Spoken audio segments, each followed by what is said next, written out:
Good morning and welcome to today's live. So today I'm talking to you a little bit about eye creams. Do we need them? Answer is yes. Actually, to be fair, you only really need to be looking at eye creams if you are concerned about looking good for longer and you are interested in anti-aging and looking after your skin. So if you are kind of like, I'm not really that bothered, there's no point watching this video. But if you're kind of thinking, yeah, you know, I understand that I'm getting older and I want to really kind of look at the skin around my eye and improve it if I can, slow down the aging if that's at all possible, and look good for longer. So that's kind of the aim of natural skincare. And that's why Neal's Yard Remedies stands out head and shoulders above all of the other brands in the UK, because it's very, very beautiful ingredients sourced from the best growers, suppliers in the UK and around the world to enable us to produce the best organic aromatherapy skincare possible with, very importantly, proven results. So let's talk eye creams, okay? Let's talk eye treatments. So why use a specific eye treatment? Okay, because a lot of people ask me this, and a lot of clients used to say, but I moisturise, you know, why do I need to use an eye treatment? Most of all, it's because actually the skin around the eye is different to the skin on the rest of the face. And that probably sounds a bit weird. It is the same skin, but the setup is different. So the skin around the eye tends to be finer. Okay, it also tends to be thinner, and that's because there's less subcutaneous fat around the eye area. So subcutaneous fat sits beneath the skin's layers and is like the cushioning effect against the muscles and the bones. And around the eye, it would be really weird if we had a lot of subcutaneous fat, because we'd have fat eyes. So we don't have it. And because we don't have it, it's almost like we don't quite have the scaffolding effect underneath the skin. So the skin lays thinner over the muscles and the bones, okay? And most importantly, as you will all know, the eyes get worked from the minute we wake up to the minute we go to sleep, okay? They move, your eyebrows raise, you squint, you smile, you do all the kind of facial movements. And your eye muscles actually are one of the most active muscles in the whole of your body, okay? They move so many times. Every time you blink, every time you move your face, your eye muscles will engage, okay? And because of that, that is why over a period of time, the skin that used to be really taut onto the muscles starts to slacken, because the muscles start to slacken too, slightly, okay? Also, the area around the eye doesn't actually have as many open pores and sebaceous glands as the rest of the body. It's actually a drier area. Now, some people's eyes and eyelids and under eyes will be a little bit more nourished than somebody else's, but generally speaking, the eye skin that goes around the eye tends to have less sweat glands, less sebaceous glands, and therefore typically is a little bit drier. And when you have dry skin, you show the signs of wrinkles, aging, lack of firmness, dehydration a lot quicker.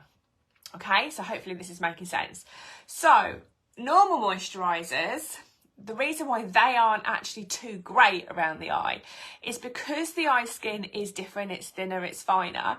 The molecular formula, and I talk about this a lot when I talk about skincare, the molecular formula that is forms a moisturiser is quite large, because it's made to sit on the surface of the skin to treat the top layers of the skin. When we're dealing with the eye area, because it's such a thinner skin area, that molecular formula of a normal moisturiser is too big, it's too much. Therefore, people will say, oh, it feels too rich, it feels too greasy, it feels too oily, it makes my eyes sag a little bit and the skin doesn't really like it. And that's because you're using something that's too rich, too heavy on actually a very delicate area. So, if you're using your moisturiser around your eyes, stop. Stop.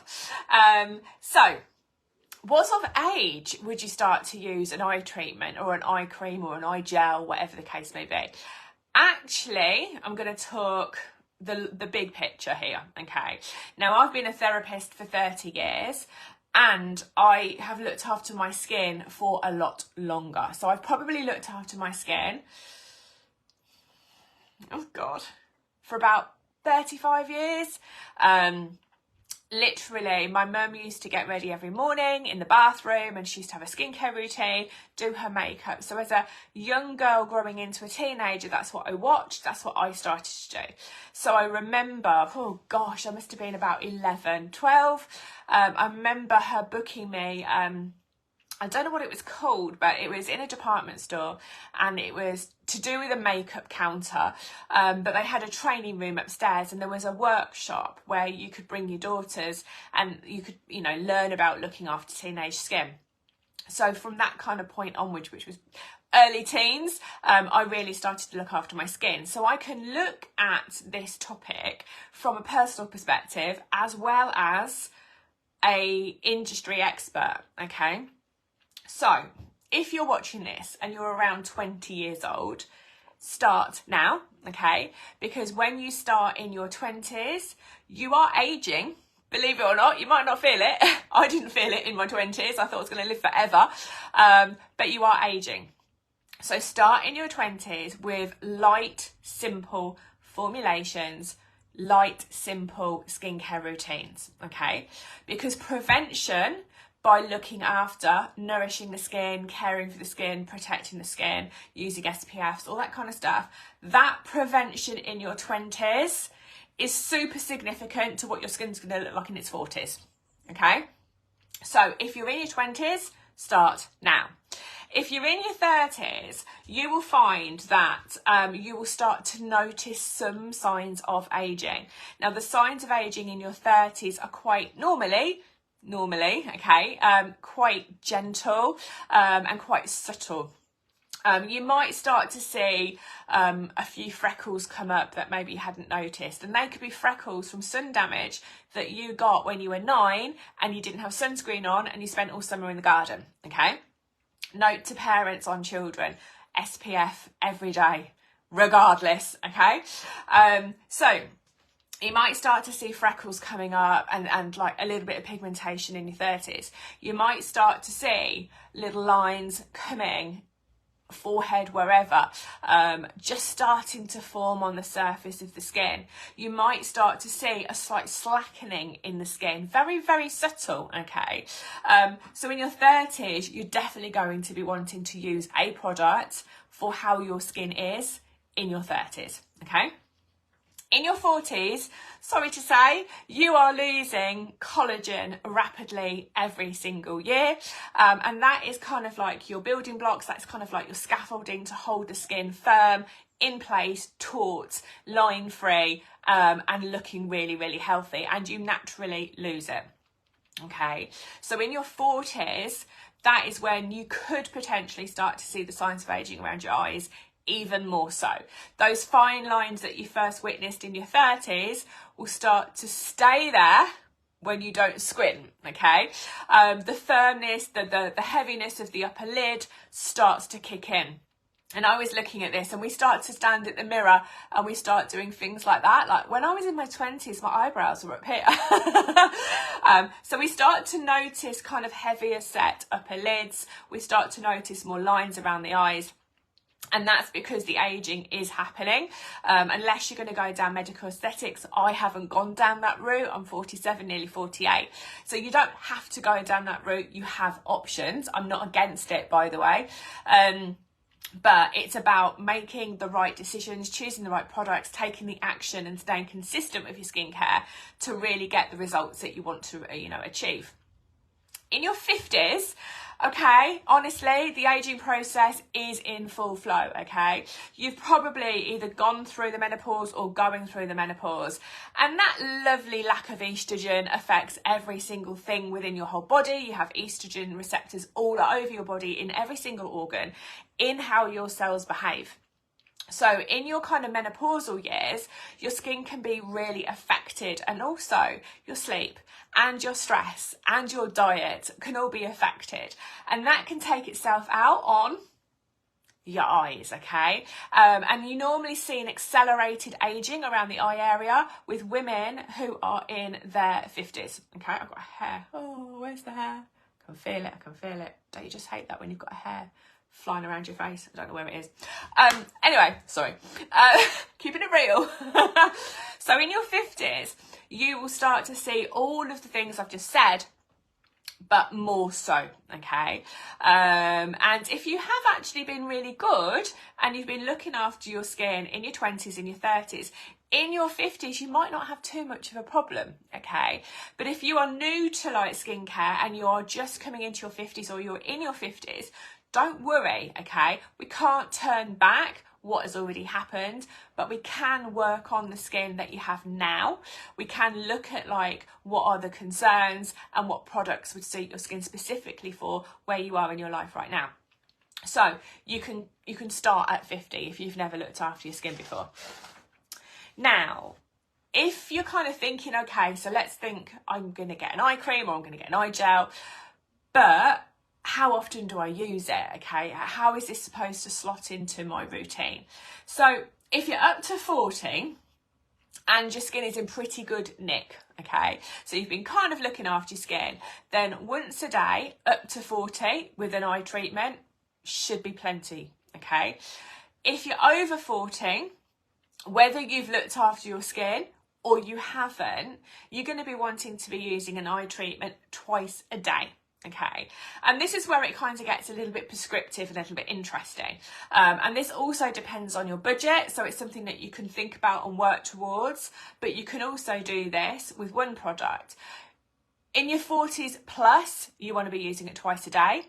And what really good results can be achieved from are using two different products. So you could be using a product in the morning that is about awakening, reviving, refreshing, uplifting, affirming, giving you that nice fresh awake zing to the eyes, okay? And then in the evening, looking at the treatment, the nourish, the treatment, working on the fine lines, working on the firmness.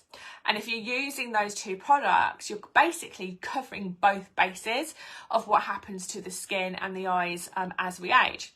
You know, as we get up in the morning, in our 40 pluses, you know, our eyes typically can look a bit puffy, they can feel a bit tired, we can feel a bit tired, and that nice refreshing kind of reviving like a gel sort of liquid or something lightweight around the eyes in the morning can make the eyes feel really awake and quite bright and actually be really refreshing, really good for you.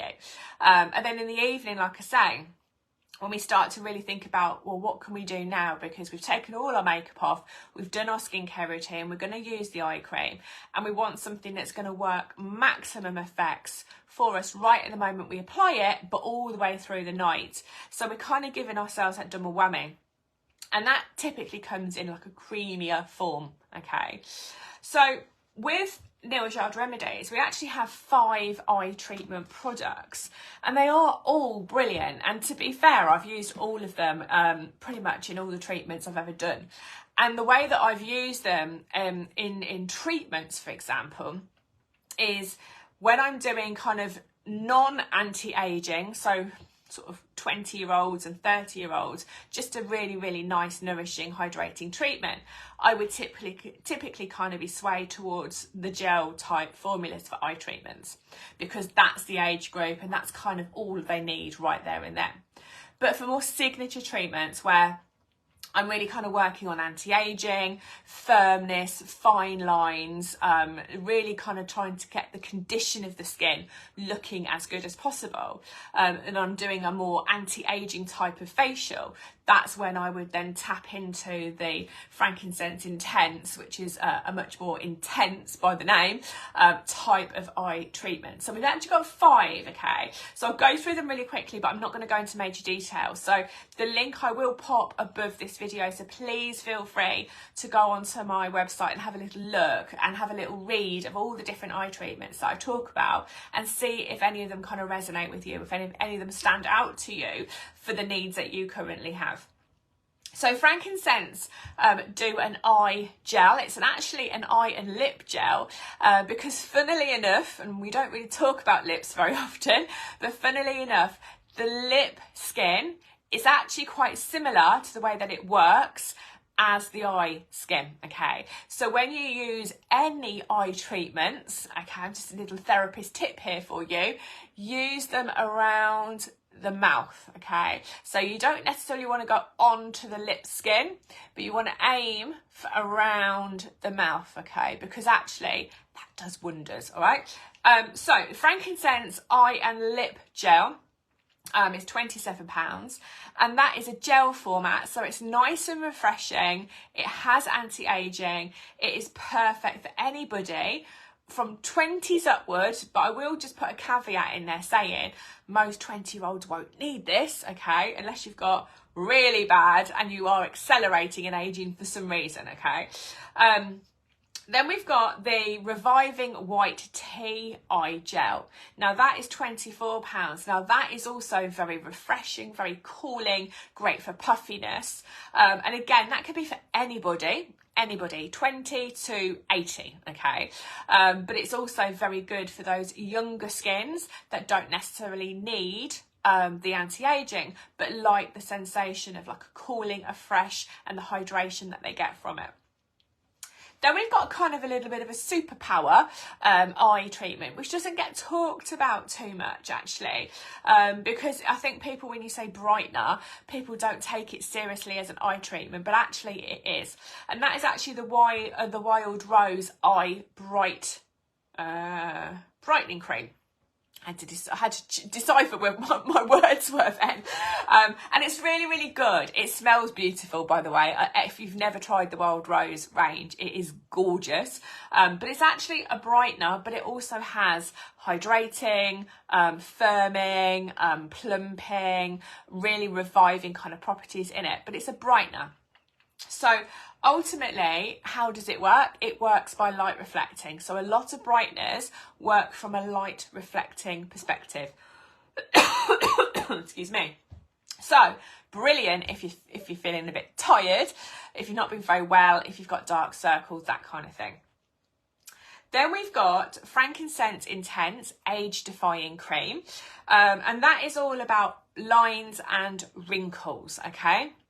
So any signs of lines and wrinkles, like proper serious signs of aging on the eye area, then the frankincense age defying is for you, and that works specifically on the wrinkles, okay? And that is £50, and actually I have got that. Which one have I got? Yeah, I have got that one. So that is this one, and I use that, and I've used this for quite a few years actually. And I remember seeing a friend, and she came up to me and she was looking at my eyes and she was like, "Have you had Botox around your eyes?" No. She goes, "Yeah, but you've got no lines." I'm like, "Yeah, but I look after my skin." So actually I had been using that, and I think it was actually the first time I had been using that, and it was brilliant. The results were fantastic, and the results are still fantastic. I don't know whether you can see, I've got glasses on, but I don't know whether you can see. There's not very many lines that I've got, and they're very, very light. Then we've also got the Frankincense Lift. Okay, this is my next one that I want to invest in. And the Frankincense Lift, Intense Lift, is all about the firmness. So this is where I was talking about like the hooded brow and where it's dropping and the skin around the eye isn't quite as taut and as tight as it was. This actually hones in on the firmness specifically, okay? And that is £60, and that is a cream texture. Like I say, check them out. I'll put the link above. So how do we actually use eye gels, eye creams? Okay, well, there's a few ways. You can't really get it wrong. There's a few little tips that I would give you for different things. So normally you dab it under the eye, you dab it to the side of the eye, and you dab it on the top lid, okay? And as a therapist, I would actually do circular movements all around the eye, and I always go in and out. because your lymphatic drainage is here. So when you go in and out, you're actually stimulating your lymphatic system. So if you are carrying any excess water, toxins or waste products from that area of your face, it helps to drain, which also helps to alleviate any puffiness and that kind of thing around the eye area. So I always go up and round and up and round, and that's kind of a therapist's way of doing an eye treatment. However, you can sweep across, okay, and you can sweep across that way. So you can also do it that way, separately at the top, separately at the bottom, and again you are stimulating lymphatic drainage. Dabbing is pointless. Don't dab, okay? It's pointless. So you actually want to move the product where you want it to go, okay? You can even, like on the upper lid, you can even kind of do your ring fingers and like do a bit of a lifting up action. If you want to, you can do a lifting up action at the side where you get crow's feet as well. Dabbing doesn't really do anything. You want to actually increase circulation. You want to stimulate your lymphatic system because it all creates a much kind of better result with the treatment. So when would you do this in your routine? Well, you apply eye treatments right at the end. So just be mindful when you're putting on your moisturisers and your oils and your serums and your essences, just leave your eye socket. So the eye socket is the inner part here, which is above your cheekbone, and leave your lid, okay? So don't put anything in that orbital area, okay? And then you're not going to block your eye treatment coming in. So just be mindful you don't get your moisturisers and stuff in that area because it will affect the results that you get from your eye treatment. So there you go. Hope that's kind of giving you some like steps to how to look after your eyes. Obviously, I'm going to end this with the best tip I can give you as far as aging of the eyes. And I'm renowned for this. You will normally always see me if I'm out. Even if it's like a winter's day and it's sunny, you will always normally see me with big sunglasses on, okay? Number one, I'm light sensitive, so I need it, otherwise I get a headache. But protect your eyes from UV rays. UV, ultraviolet rays, come from the sun. They come through even on a winter's day, okay? And they are potentially what causes aging. UVA is aging, UVB is burning, okay? So when you are out and about, the best prevention that you can ever do from your 20s to your 30s and upwards is wear big sunglasses to protect your eye area and the skin around your eyes from accelerated aging caused by UVA damage, okay? And also, if you are going to spend time outside and it is really sunny, and it's like hot sun, not necessarily the winter sun, okay, in the UK. Winter sun abroad, SPF. But in the summer or the springtime, when it's a really hot, sunny day, SPF, and make sure you use SPF around your eye area, whichever one you've got, make sure you can, but use one around your eye area, okay, because that in itself protects against the acceleration of aging through ultraviolet aging rays, okay? So there's a little tip for you. Anyway, I'm going to love you and leave you. I will see you later on this week live with some more skincare tips. If you like what you listen to, please leave me a comment, give me some feedback, let me know what you use. And likewise, if you're finding this group really useful and interesting, please feel free to add in friends and family or anybody else that you know. If you want information on the products, check out the website link above. However, if you're kind of sitting there going, I've actually got loads of products in front of me and I don't know which ones to use, I don't know if I need to get some Nils Yard or I don't need to get some Nils Yard, and you want a proper professional skincare consultation, I am a qualified beauty therapist, top level, and a trainer, and I've run my own salons and my own businesses for many, many years. I am happy to do that for you, and it is completely free, okay? So if you need help, just let me know and we will book that in on a Zoom call for you. So have a beautiful day and I will see you soon. Take care.